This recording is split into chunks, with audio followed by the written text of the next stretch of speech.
Deputeti dhe kandidati për deputet nga LDK-ja Anton Quni ka reaguar lidhur me raportimet për parregullsi në procesin e numërimit të votave në qendrën e numërimit në Prizren, duke u distancuar nga çdo rritje e votave në emrin e tij. Në një deklaratë publike, Quni ka theksuar se çdo shtimi i votave në emrin e tij është bërë pa dieni dhe pa pëlqimin e tij, duke theksuar se nuk ka kërkuar, inkurajuar apo asistuar në asnjë formë devijimin e vullnetit të qytetarëve. Çdo rritje e votave në emrin tim është bërë pa dashjen dhe pa dijen time. Kjo ngritje artificiale e votave nuk përfaqëson mbështetjen time reale dhe as parimet e mia njerëzore, ka deklaruar Quni.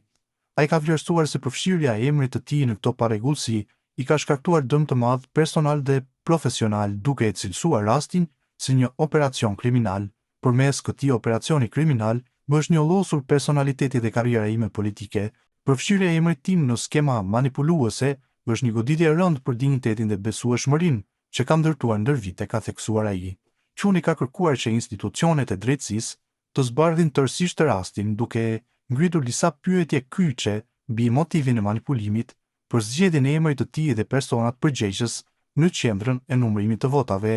Ai u ka kërkuar ndjes publike kolegëve kandidat, votatës të cilëve mund të jenë të tjetërsuar në favor të tij, duke theksuar se garimi duhet të jetë i drejtë dhe se çdo vot duhet të i takojë kandidatit që e ka fituar me merit.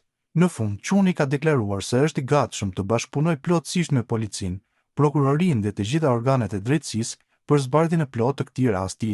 E vërteta është mbrojtja ime e vetme, ka përfunduar Quni.